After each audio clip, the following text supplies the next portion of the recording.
सभी को मेरा नमस्कार। मैं मदन मोहन आप सभी का स्वागत करता हूं हमारे इस कार्यक्रम वास्तु विज्ञान में।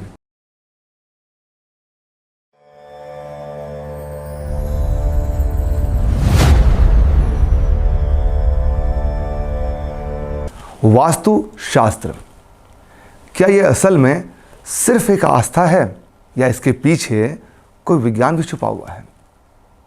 क्या घर की दिशा सच में हमारे रिश्तों, करियर और आर्थिक स्थिति को प्रभावित कर सकती हैं? बढ़ते कर्ज, परिवार में तनाव या फिर बार बार असफलता के पीछे वास्तु दोष भी एक कारण हो सकता है। इन्हीं सभी सवालों के जवाब जानने के लिए आज हमारे साथ जुड़ी हैं वास्तु विज्ञान की बहुत बड़ी विशेषज्ञ आचार्य रूपल पटेल जी। नमस्कार मैम। नमस्कार। आपका बहुत बहुत स्वागत है हमारे इस कार्यक्रम में।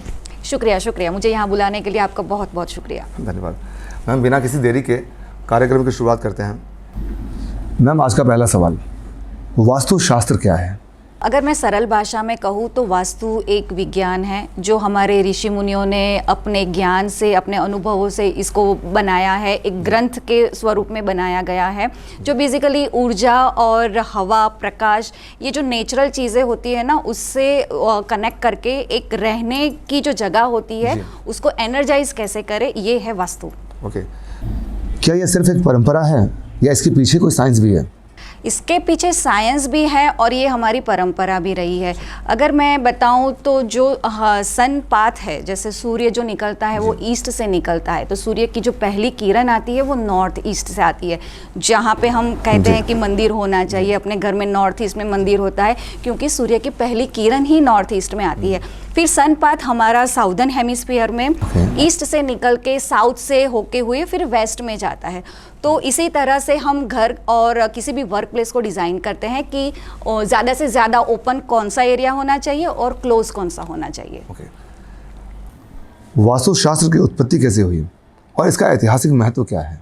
इतिहास में हम देखें तो सबसे पहले जब नगर की रचना होती थी तब वास्तु का इस्तेमाल किया जाता था, या फिर मंदिर बनते थे या राजा महाराजा के जो महल बनते थे वहाँ पे वास्तु को अप्लाई किया जाता था। ये जो विद्या है ना वो आम इंसान के लिए नहीं थी।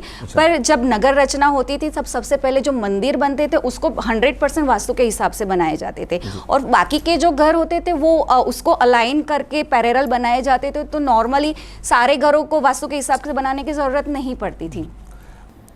अच्छा मैम, एक बात मेरे मन में आ रही थी, वास्तु शास्त्र सिर्फ इंडिया में ही सीमित है, भारत में ही सीमित है, या फिर ये बाहर देशों में भी होता है? अन्य देशों में भी है। हर जगह पे अपने अपने अलग अलग नाम दिए गए हैं। जैसे हम जानते हैं कि चाइना में उसको फेंगशुई कहते हैं, जो बेसिकली इसी विज्ञान पे काम करता है जिसमें ऊर्जा और प्रकाश का ही संतुलन है। तो हम उसको वास्तु शास्त्र कहते हैं, वो उनको फेंगशुई कहते हैं। ओके मैम, क्या वास्तु का संबंध ऊर्जा, दिशा और प्रकृति के साथ है? बिल्कुल, बेज ही यही है, ऊर्जा, प्रकाश और दिशा ही है। जैसे 4 मुख्य दिशाएं होती है और 4 उप दिशाएं होती है और एक ब्रह्मस्थान होता है। और जैसे हमने देखा कि ईस्ट से हवा और प्रकाश ज़्यादा आते हैं, और साउथ और साउथ वेस्ट हमारा बंद होना चाहिए क्योंकि वहाँ पे जो सन रेज आते हैं उसमें यूवी रेज ज़्यादा होते हैं, जो हमारे हेल्थ के लिए अच्छे नहीं होते हैं, तो हम उसको बंद रखते हैं। तो बेसिकली ये है तो दिशाओं का ही ज्ञान। ओके मैम, क्या कोई ऐसा एग्जाम्पल है जहां वास्तु परिवर्तन से वास्तविक जीवन में सकारात्मक बदलाव देखने को मिला है? Basically day to day life में आप वास्तु को देख सकते हो। पर्टिकुलर किसी एक डायरेक्शन में बैठ के अगर आप काम करते हो तो आप ज़्यादा एनर्जाइज फील करते हो। अगर मैं बताऊं कि वेस्ट में जो जोन है वेस्ट ऑफ साउथ वेस्ट, वहाँ पे बैठ के अगर बच्चे पढ़ते हैं तो बहुत कॉन्सेंट्रेट करके बच्चे पढ़ सकते हैं। या आप साउथ में सोते हो तो बहुत पीसफुल आपको नींद आती है। तो हाँ, हम डे टू डे लाइफ में भी इसको अप्लाई करते हैं। मैम, कोई ऐसा एग्जाम्पल जो आपको लगता हो कि आपने कभी देखा हो कि हमने कहीं शिफ्ट किया, ऐसा कुछ हो गया वहाँ जी पर? बिल्कुल। रिसेंटली अभी मैं एक आर्किटेक्ट की ऑफिस में काम कर रही हूँ, तो क्या हुआ कि उनकी जो ऑफिस थी पहले बहुत ही अच्छी थी, पहले बिल्कुल वास्तु के हिसाब, क्योंकि वो मानते थे वास्तु को, तो उन्होंने बनाई भी वास्तु के हिसाब से थी। वो खुद बैठते थे साउथ वेस्ट में और उनकी एंट्रेंस भी जो थी वो ईस्ट की थी। अब काम अच्छा चलने लगा, बहुत सारे काम आने लगे, तो बाजू में एक ऑफिस थी वो भी उन्होंने मर्ज कर दी, तो पूरा वास्तु खराब हो गया। अब जो वो साउथ वेस्ट में बैठते थे वो दिशा आ गई गई वेस्ट ऑफ साउथ वेस्ट, जो कि डिस्पोजल का जोन है, तो वहाँ से उनका डाउनफॉल शुरू हो गया। जब काम बहुत था वो सारा डाउन होते होते सब डिस्पोज होना शुरू हो गया। मैम, आजकल जितने भी बिल्डिंग्स बन रहे हैं, आपको लगता है कि वहाँ के जो बिल्डर्स हैं वो वास्तुशास्त्र को मानते हैं या उसके अनुसार उसको डिज़ाइन करते हैं? ज़्यादातर मैंने देखा है कि कुछ लोग 50-50 है इसमें। अगर मैं रेशियो देखने जाऊं, अगर मैं भूमि की एनर्जी की बात करूं, तो जो बिल्डर्स होते हैं वो पहले तो भूमि परीक्षण करवा लेते हैं। जब तक मुझे ख्याल है वो लोग भूमि परीक्षण करवाते हैं कि भूमि की एनर्जी कैसी है। कभी नहीं मानते और बैड एनर्जी होती है तो काम रुक जाता है। जब रुक जाता है तब हमें बुलाते हैं और फिर हम वास्तु को वहाँ पे बैलेंस करते हैं और काम शुरू करवा देते हैं। तो वो पर्टिकुलर जगह की एनर्जी तो आई थिंक कर लेते हैं, पर इंडिविजुअल यूनिट जो बनते हैं उसका नहीं कर पाते हैं। जो हम देखते हैं कि बाद में वहाँ पे जो रहने आने वाले होते हैं उनको कहीं ना कहीं प्रॉब्लम्स बहुत ज़्यादा होती है। अच्छा मैम, एक बात और मेरे मन में आ रही थी, परिवार में लड़ाई झगड़ा तनाव जो होता है वो भी क्या वास्तु से जुड़ा हुआ होता है? देखो, पहले तो इसमें अपना नेचर भी काम करता है। हम ये नहीं कहते कि पूरा का पूरा वास्तु ही इस पे काम करता होगा, लेकिन हमारा नेचर भी, हम जिस जगह पे रहते हैं उससे इन्फ्लुएंस तो होता ही होता है। अगर हम देखें कि साउथ वेस्ट जो हमारी रिलेशनशिप का जोन है, वहाँ पे वाटर एलिमेंट या फायर एलिमेंट आ जाता है तो रिश्तों में फायर आ जाती है, या फिर जो हमारे बॉन्डिंग होते हैं ना, वो बॉन्डिंग नहीं रहते। अच्छा मैम, कभी कभी ऐसा लगता है कि जैसे घर में ना कोई नेगेटिव एनर्जी आ रही है, ऐसा फील होता है सभी को ना, तो इसका कारण क्या हो सकता है? वास्तु है इसका कारण कुछ? हाँ, हो सकता है। अगर आपने घर में बहुत ज़्यादा क्लटर रखा है, या फिर जो ईस्ट से या नॉर्थ से आपने ज़्यादा से ज़्यादा ईस्ट और नॉर्थ को बंद रखा है और साउथ वेस्ट को ओपन रखा है, तो घर में जो सुबह की एनर्जी आनी होती है ना, वो नहीं आती है। या फिर आप बोलो कि घर में कलेश ज़्यादा होता है, झगड़े बहुत ज़्यादा होते हैं घर में, जब बीमारी बहुत ज़्यादा होती है तो नेगेटिव एनर्जी घर में आ जाती है। ओके। अच्छा मैम, घर में रसोई होती है और रसोई का एक अपना बहुत बड़ा महत्व है अपने आप में। मैम, क्या रसोई की दिशा परिवार की खुशहाली को ला सकती है? जी, अगर मैं बोलूँ तो परिवार में खुशहाली तो नहीं, पर हाँ हमारी हेल्थ के ऊपर 100% इम्पैक्ट करता है। जब हम पर्टिकुलर साउथ ईस्ट में किचन होता है तो जो खाना बनता है वो भी बहुत ही सात्विक बनता है, बहुत ही, एंड उसमें जो फायर चाहिए ना, वो फायर होती है, क्योंकि साउथ ईस्ट की दिशा फायर होती है और हमें खाना बनाते वक्त फायर चाहिए। और साउथ ईस्ट में जो फायर होती है वो बहुत ही मिनिमम वाली फायर होती है, तो वो इम्पैक्ट आता ही आता है जब हम खाना बनाते हैं तब। अच्छा मैम, आपके हिसाब से घर का मंदिर कौन सी दिशा में होना चाहिए? जी, पूजा का स्थान तो नॉर्थ ईस्ट में ही होना चाहिए। जैसे मैंने आपको बताया कि जो ईस्ट से सूर्य की जो पहली किरण आती है वो नॉर्थ ईस्ट में आती है, और अगर हम एस्ट्रोलॉजी में भी देखें तो नॉर्थ ईस्ट में जुपिटर होता है। तो जुपिटर यानी मंदिर, भगवान, तो हम सलाह देते हैं कि आप घर का मंदिर बनाते हैं तो वो नॉर्थ ईस्ट में ही बनाइए। हमारा बेडरूम जो होता है वो कौन सी ऐसी दिशा में हो जिससे कि हमारे रिश्तों में फ़र्क ना पड़े, मतलब लड़ाइयाँ ना हो, कलेश ना हो? बेडरूम किसी भी दिशा में होना चाहिए। मैं ये नहीं कहती कि घर में एक ही बेडरूम होगा, क्योंकि 4-5 बेडरूम अलग अलग होते हैं तो फिर एक ही दिशा में सोना सही नहीं होता। हाँ, पर वो कह सकते हैं कि घर का मुखिया जो होता है वो साउथ वेस्ट के बेडरूम में रहे तो सबसे ज़्यादा अच्छा होता है, या फिर वेस्ट में उनका बेडरूम हो सकता है। अगर आप नया काम शुरू करने जा रहे हो, नई अपॉर्चुनिटीज़ आपको चाहिए और आप यंग एज में हो और आपको बहुत ज़्यादा काम करना है, तो आप नॉर्थ वाला बेडरूम ले लीजिए। आपको कनेक्शंस बहुत ज़्यादा बनाने हैं, आप गवर्नमेंट के साथ कनेक्शंस बनाने हैं, या आप किसी बड़ी कंपनी में जो मल्टीनेशनल कंपनी है उनके साथ कनेक्शन बनाना है आपको, तो ईस्ट वाला बेडरूम ले लीजिए। अगर आप वो क्या होता है, एंटरप्रेनर, अगर आप एंटरप्रेनर है तो फिर आप साउथ ईस्ट का बेडरूम ले लीजिए, वो आपके लिए बहुत ही अच्छा रहेगा। मैम, एक बात और है, अगर किसी व्यक्ति पर कर्जा बहुत बढ़ रहा है तो क्या ये भी वास्तु से रिलेट करता है? जी हाँ, कर्जा बढ़ने के बहुत सारे कारण हो सकते हैं। सबसे पहले तो हो सकता है कि आपको अपॉर्चुनिटीज़ ही नहीं मिल रही है, तो हम देखते हैं कि नॉर्थ कहीं ना कहीं उसमें इम्पैक्ट होता है। आपके कनेक्शन ही नहीं बन पा रहे, आपने एक बिजनेस शुरू किया, आपने काम शुरू किया, पर आपको जिन लोगों से कनेक्शन चाहिए वो कनेक्शन ही नहीं बन पा रहा है, तो हम ईस्ट को देखते हैं। आपके पास सब कुछ है पर काम शुरू ही नहीं कर पा रहे हो, तो हम साउथ ईस्ट को देखते हैं। काम शुरू कर दिया पर आपको जो नेम फेम चाहिए, जो रिलैक्सेशन चाहिए वो नहीं पा रहा है, आपको एक ब्रांड नहीं बना पा रहे हो, काम बहुत कर रहे हो पर ब्रांड नहीं बना पा रहे हो, तो आप साउथ को देखोगे। साउथ वेस्ट जो होता है वो स्टेबिलिटी का होता है। आप काम बहुत कर रहे हो पर बहुत ही ज़्यादा अप्स एंड डाउन्स आ रहे हैं, कभी आपने पैसा ज़्यादा कमा लिया, कभी एकदम से आपके पैसे डूब गए, ये होता है साउथ वेस्ट। और वेस्ट में हम देखते हैं ग्रोथ, हम कुछ सालों तक काम करते हैं, फिर हमें लगता है कि हमें एक पर्टिकुलर प्रॉफिट होना चाहिए, ग्रोथ होना चाहिए, जो एक यही रीज़न है कि हम काम करते हैं। अगर आपका वेस्ट खराब है तो आप ग्रोथ नहीं कर पाओगे। अब हम बात आती है कि घर की अगर हम बात करें तो सबसे मेन इंपॉर्टेंट चीज़ जो है घर का वो है मेन एंट्रेंस। तो वो कौन सी दिशा में होना चाहिए आपके हिसाब से, आपके वास्तु के हिसाब से? मैं समझती हूँ कि चारों दिशाओं में से कहीं पे भी आप मेन डोर ले सकते हो, पर आपका प्रोफेशन देखना बहुत ही ज़रूरी है कि आपका प्रोफेशन क्या है। अगर आप बिल्डर हो, अगर आप सर्जन डॉक्टर हो, तो आप साउथ की दिशा को भी ले सकते हो।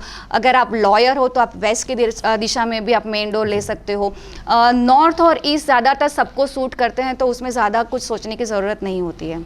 किसी को बिजनेस में लॉस हो रहा हो तो उसके लिए क्या सोल्यूशन हो सकता है? ये से बिजनेस में लॉस हो रहा है तो पहले तो मुझे देखना पड़ेगा कि लॉस क्यों हो रहा है। क्या आपको अपॉर्चुनिटीज़ नहीं आ रही है, क्या आप कनेक्शंस नहीं बना पा रहे हो, या आप मेहनत नहीं कर रहे हो, या मेहनत करने की इच्छा ही नहीं है आपकी, तो फिर लॉस होंगे। मैम ऐसी कोई दिशा है जैसे बच्चे पढ़ाई लिखाई नहीं करते, कई बार लगता है ना मन नहीं कर रहा, बच्चे पढ़ते नहीं है, पेरेंट्स बिल्कुल होता है। कौन सी दिशा में मतलब उसका मैंने देखा है कि जब आपने ईस्ट और नॉर्थ ईस्ट के बीच में एक जगह होती है, ईस्ट ऑफ नॉर्थ ईस्ट, वहाँ पे अगर बच्चे बैठ के पढ़ते हैं तो वो ना एक फन का जोन है। तो बच्चे हो सकता है कि वो पढ़ाई में ध्यान ना देते हुए वहाँ बैठेंगे, तब खेलते रहेंगे, उनका ध्यान नहीं रहेगा। या फिर आप अगर मेन अच्छी वाली दिशा मैं आपको बताऊँ कि कहाँ पे बैठ के पढ़ना चाहिए, तो साउथ वेस्ट और वेस्ट के बीच में एक डायरेक्शन है, वेस्ट ऑफ साउथ वेस्ट। वहाँ पे बैठ के बच्चे पढ़ेंगे ना तो वो बहुत ज़्यादा कंसंट्रेट करके पढ़ पाएंगे। आप जो कॉम्पिटिटिव एग्जाम की प्रिपरेशन करते हो ना, तो बच्चे को वहाँ बिठाइए, वेस्ट और साउथ वेस्ट में बहुत ही अच्छे रिजल्ट आएंगे उनके। ओके मैम, ऐसा लगता है कि ऑफिस में हम जिस दिशा में बैठते हैं वो भी हमारे जीवन को प्रभावित करती है? जी बिल्कुल करती है। जैसे मैंने आपको बताया कि साउथ वेस्ट और वेस्ट के साउथ और साउथ वेस्ट के बीच में एक डायरेक्शन होती है, साउथ ऑफ साउथ वेस्ट, वो डिस्पोजल का जोन है। वहाँ पे अगर ओनर बैठता है तो वो जो भी डिसीजन लेते हैं ना, वो सब डिस्पोज हो जाते हैं, वो आगे काम ही नहीं कर पाते हैं। तो बेसिकली हम बोलते हैं कि भाई साउथ वेस्ट में आप ओनर को बिठाइए, पर अगर आप सही डायरेक्शन नहीं पकड़ोगे और थोड़ा सा लेफ्ट साइड चले जाओगे तो वो आ गया आपका साउथ ऑफ साउथ वेस्ट। किसी भी व्यक्ति की मानसिक स्थिति को हम कैसे जोड़ सकते हैं वास्तु के साथ में? आपको लगता है कि वास्तु का कुछ इसमें इम्पैक्ट आता है? जी बिल्कुल पड़ता है। सबसे मेन चीज़ ये है कि मानसिक जो भी है, तो इसके लिए हम देखते हैं नॉर्थ ईस्ट, क्योंकि वो जो जोन है वो अगर आप वहाँ पे क्लटर करते हो, वहाँ पे वास्तु पुरुष भगवान का जो सिर होता है वो वहाँ पे आता है। जब हम वास्तु पुरुष मंडल की बात करते हैं तो 45 एनर्जी फील्ड होते हैं। अगर वहाँ पे क्लटर हुआ तो आप दिमागी तरीके से आप ज़्यादा अच्छे डिसीजन नहीं ले पाओगे, आप कंफ्यूज फील करते रहोगे और एक प्रॉपर आपके विजडम ही नहीं रहेगा। या वास्तु की वजह से कुछ इम्पैक्ट ऐसा आता हो कि इस दिशा में सोने से ऐसा होता है, उस दिशा में सोने से ऐसा होता है? जी बिल्कुल नींद का अगर मैं आपको बताऊं कि आप साउथ में सोइए तो आपको बहुत पीसफुल नींद आएगी। अगर आप नॉर्थ में फेस करके सोते हो तो फिर आपको हम ये भी एक साइंस ही है कि नॉर्थ में एनर्जी फील्ड होती है, मैग्नेटिक फील्ड होती है। तो नॉर्थ में हेड करके सोओगे तो हमारा पूरा ब्लड जो है ना वो नॉर्थ की तरफ अट्रैक्ट होगा और हमें बीपी जैसी बीपी भी हो सकता है, ब्लड प्रेशर हो सकता है और हम ठीक से नींद नहीं ले पाते हैं। कह सकते हैं कि अब हेल्थ पे भी इसका इम्पैक्ट पड़ता है? बहुत ज़्यादा इम्पैक्ट पड़ता है। मैंने देखा है कि नॉर्थ ईस्ट में जब टॉयलेट होता है या गैस का चूल्हा होता है तो कैंसर जैसी बीमारियां भी होती है। जब ब्रह्म स्थान में घर के सेंटर में टॉयलेट होते हैं तो स्टमक के कैंसर हमने देखे हैं। या फिर आप साउथ वेस्ट में जाओ तो अगर वहाँ पे कुछ टॉयलेट या ऐसी कुछ चीज़ें हैं तो मैंने ज़्यादातर देखा है कि जो घर के ओनर होते हैं ना उनको बीपी या हाई ब्लड प्रेशर जैसी बीमारियाँ होती है। तो ऐसा भी कि जितनी भी प्रॉब्लम्स आ रही है सबको हम वास्तु से जोड़ दें? ना, ऐसा बिल्कुल ज़रूरी नहीं है। सबसे पहले तो व्यक्ति का अपना खुद का नेचर होता है कि आप कैसे नेचर के हो, पर हाँ हम जिस एनर्जी में रहते हैं उसका इम्पैक्ट तो आता ही आता है। मैम, बिना सपोज करिए किसी का घर बना हुआ है कि इस दिशा में उस दिशा में, तो बिना तोड़ फोड़ किए हुए, बिना बदलाव किए उसको ठीक कर सकते हैं?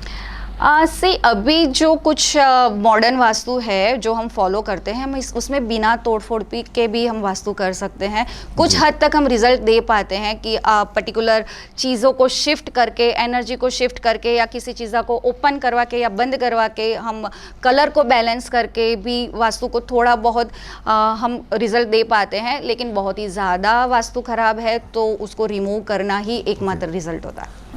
मैम, आपको लगता है कि जो लोग किराए पे घर लेने जाते हैं, जो लोग किराए पे घर रहते हैं, उनको भी वास्तु का ध्यान रखना चाहिए? बिल्कुल, आपको किराए का घर है तो क्या है, आप रहने वाले हो ना वहाँ पे, तो एनर्जी तो काम करेगी ही करेगी। लेकिन किराए का घर है तो आप ज़्यादा उसमें क्लटर मत करिए, कम से कम फर्नीचर रखिए तो एनर्जी फ्लो बना रहेगा। तो आप कहना चाहते हैं कि छोटे बड़े फ्लैट जो होते हैं उसमें इसका ध्यान इस तरीके से रख सकते हैं? छोटे बड़े फ्लैट्स होते हैं, छोटी बड़ी फैक्ट्रियाँ होती है, छोटे बड़े ऑफिस होते हैं, सब जगह पे वास्तु काम करता है। ओके मैम, ठीक है। तो मैम, आने वाले समय में आपको लगता है कि वास्तुशास्त्र जो है वो और बढ़ेगा या ये धीरे धीरे? नहीं, ये बढ़ेगा। जैसे हमारा ये जो हम योगा करते हैं वो भी पहले इतना लोगों ने नहीं एक्सेप्ट किया था, पर जैसे जैसे बीमारियां आई तो लोगों को लगा कि नहीं, मेंटल हेल्थ के लिए हमें योगा भी करना पड़ेगा। इसी तरह से मेंटल हेल्थ, फिजिकल हेल्थ और हमारे रिलेशनशिप और फाइनेंशियल हेल्थ के लिए आपको वास्तु भी देखना पड़ेगा। मैम, आजकल सब कुछ ना डिजिटल हो गया है, सारा लोग वर्क फ्रॉम होम कर रहे हैं। आपको लगता है कि वास्तु की इसमें कुछ बदल रही है चीज़ें?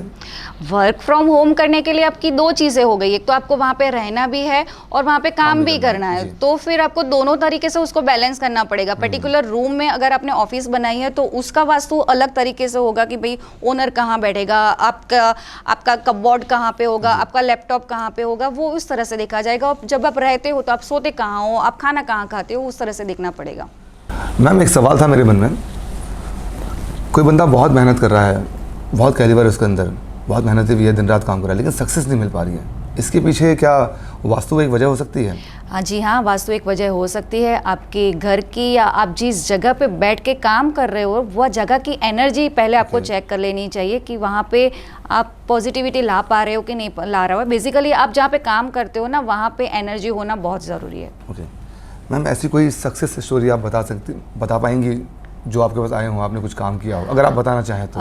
जी, वैसे मेरा प्रोफेशन ये अलाउ नहीं करता किसी का नाम लेना, पर मैं आपको बता सकती हूँ कि मैं एक फैक्ट्री का वास्तु करने गई थी। बेसिकली वो रेंटेड थे और उन्होंने बताया कि जो ओनर की जो जगह है, जो शेड जिस ओनर का है, उन्होंने ये शेड बनाया पर काम ही शुरू नहीं कर पाए। अब हमें काम शुरू करना पड़ रहा है, हम काफ़ी महीनों से मेहनत कर रहे हैं पर काम शुरू ही नहीं हो रहा है। तब मैंने वहाँ पे वास्तु चेक किया तो उनके साउथ वेस्ट में अंडरग्राउंड वाटर टैंक थी, नॉर्थ में टॉयलेट थे, नॉर्थ ईस्ट में सेप्टिक टैंक थी, तो बंदा काम कर ही नहीं पाएगा। तब हमने सबसे पहले वो जगह को एनर्जाइज किया, फिर साउथ वेस्ट के खड्डे को भरवाया, नॉर्थ ईस्ट में जो सेप्टिक टैंक थी उसको खाली करके उसको अच्छा क्लीन वाटर से भरवाया और सारी की सारी 8 दिशाओं को हम वैदिक पद्धति से हमने जब उसको एनर्जाइज किया और सक्सेसफुली आज वो फैक्ट्री बहुत अच्छे से काम कर रही है। मैम, किसी को कोई समस्या अगर होती है तो आपके पास तक कैसे पहुंचा जाए, कैसे आपसे मिला जाए? जी, मेरी वेबसाइट है www.rkvastu.com, आप वहां से मुझे कनेक्ट कर सकते हो, या अगर आप मेरा बिजनेस नंबर लेना चाहो तो 6359359595, ये मेरा बिजनेस नंबर है। मैम, आज का आखिरी प्रश्न आपसे, अगर किसी व्यक्ति के जीवन में लगातार समस्याएं आती जा रही हैं तो आप उसे क्या सलाह देना चाहेंगे? क्या पहले आप उसे ये बोलेंगे कि वास्तु सुधार करिए, या आप पहले ये बोलेंगे कि खुद में सुधार करिए? मैंने जब तक देखा है ना कि सब ट्राई कर लेते हैं और जब रिजल्ट नहीं आते तो वास्तु वाले के पास आते हैं। तो लास्ट में तो आपको हमारे पास आना ही आना है। तो पहले देख लीजिए, आपके अगर बीमारी बहुत ज़्यादा है तो डॉक्टर को 100% कंसल्ट कर लीजिए और साथ साथ में वास्तु को भी देख लीजिए, क्योंकि डॉक्टर अपने 100% एफर्ट्स डाल रहे हैं पर कहीं ना कहीं वो रिजल्ट आपको नहीं मिल रहे हैं। तो फिर एक बार ये भी करके देखिए कि आपकी प्लेसमेंट चेंज करके देखिए, आपके घर के बेसिक वास्तु को फॉलो कर लीजिए, तो हो सकता है कि आप अच्छे से हेल्थ आपकी ठीक हो जाए। मैम, आम लोगों के लिए 5 ऐसे कुछ आसान टिप्स बताइए जो तुरंत लागू किए जा सकें। जी हाँ, बिल्कुल। सबसे पहले तो आप ना हर रोज़ नमक के पानी का पोछा लगवाते रहिए। घर में क्लटर कम से कम रखिए। घर में जो एक्सपायर्ड मेडिसिन्स है उसको तुरंत ही रिमूव कर दीजिए। हर एक टॉयलेट में एक कटोरी में नमक रखना बहुत ही ज़रूरी है। सैटरडे या मंगलवार के दिन आप घर में धूप कर सकते हो। नॉर्थ और ईस्ट में जो विंडोज़ होती है उसको मैक्सिमम खुला रखिए, और वेस्ट और साउथ में जो विंडोज़ है उसको दोपहर के बाद उसको बंद रखें। Okay, thank you so much ma'am, आप हमारे स्टूडियो में आए, आपका बहुत बहुत धन्यवाद, बहुत बहुत आभार आपका। सफलता सिर्फ भाग्य से नहीं मिलती, सफलता बनती है श्रम से, सामर्थ्य से और उस अदृश्य ऊर्जा से जो हमारे जीवन और हमारे घर को संतुलित करती है। जब मन शांत हो और परिवार में सुख समृद्धि का वातावरण हो, तभी जीवन पूर्ण लगता है। सनातन परंपरा में कुल देवता, ग्राम देवता, स्थान देवता के साथ वास्तु देवता का भी विशेष महत्व बताया गया है, क्योंकि घर केवल ईंट और पत्थरों से नहीं बनता। घर बनता है ऊर्जा से, सकारात्मकता से, संतुलन से। यदि वस्तु संतुलित हो तो बच्चों का मन पढ़ाई में लगता है, स्वास्थ्य बेहतर रहता है, परिवार में प्रेम और शांति बनी रहती है, व्यापार, नौकरी और हर कार्य में सफलता के द्वार खुलने लगते हैं। कभी कभी कठिन परिश्रम के बाद भी मन अशांत रहता है, कार्य रुक जाते हैं, बनते काम भी बिगड़ने लगते हैं। तब आवश्यकता होती है अपने घर और कार्यस्थल की ऊर्जा को समझने की। सही वास्तु, सही दिशा, सही ऊर्जा जीवन को नई दिशा दे सकती है। अपने घर को केवल सुंदर ही नहीं, ऊर्जावान भी बनाइए, क्योंकि जब वास्तु ठीक होता है तो जीवन भी ठीक होने लगता है। सकारात्मक वास्तु सुख, शांति और सफलता का आधार। जहां संतुलित वास्तु, वहां समृद्ध जीवन। वास्तु संबंधित किसी भी प्रश्न के लिए संपर्क करें वास्तु विशेषज्ञ आचार्य रूपल पटेल से, जिनके बताए छोटे छोटे उपायों से आज हजारों परिवार, सैकड़ों कार्यस्थल सुख समृद्धि का केंद्र बने हैं। नमस्कार, मैं दिलीप झा। हम एक ऑटोमोटिव पार्ट्स के उद्योग धंधे से जुड़े हुए हैं और ये विगत 25 साल से हम इसमें काम में हैं। और हमारा जो धंधा मतलब ये बिजनेस है मल्टीपल सिटी पैन इंडिया के अकॉर्डिंग है।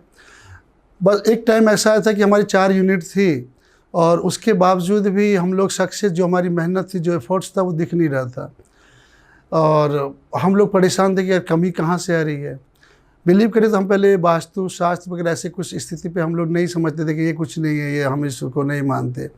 लेकिन एक कंपनी हमने इमीडिएट सानंद में किया था एक साल पहले, और वो सब कुछ बनने के बाद, पूरा होने के बाद भी हमारा उसमें कुछ 4 करोड़ इन्वेस्टमेंट हो गया था और उसका कुछ हमें ऑटोफोलियो दिख नहीं रहा था। तो एक दिनेश शर्मा जी के अप्रोच से मैं आचार्य रूपल जी से मिला और जब इन्होंने इस चीज़ को देखा, समझा और हमें बताया कि यस, ये वैज्ञानिक व्यू पे चलता है, ना कि कोई मैजिक है, कुछ ऐसा नहीं है ये चीज़। और उन्होंने जब उसको काम को किया तो आज देखिए, तो आज हमारे इस टाइम 4 प्लांट की मैं बात करता, इस टाइम मेरा 6 यूनिट है और नेक्स्ट ईयर हम फिर से 1 यूनिट स्टार्ट करने वाले हैं। तो ये कह सकते हो कि वास्तु एक विज्ञान है, ना कि चमत्कार है, ऐसा नहीं है। अगर आपकी सोच अच्छी है, पॉजिटिव एनर्जी लेके चलते हो, तो ये बहुत ही फ़ायदेमंद है। और आज के डेट में जो हमारा टर्नओवर पहले 30 CR में था, आज हम 100 क्रॉस कर चुके हैं। तो कहीं ना कहीं मैं वापस आप सबके माध्यम से आचार्य रूपल जी को धन्यवाद बोलना चाहूँगा कि इनकी छोटी सी टेक्निक, छोटे से तरीके से हमारी सोच और विचारधारा को एक नया दिशा मिल गया है। धन्यवाद।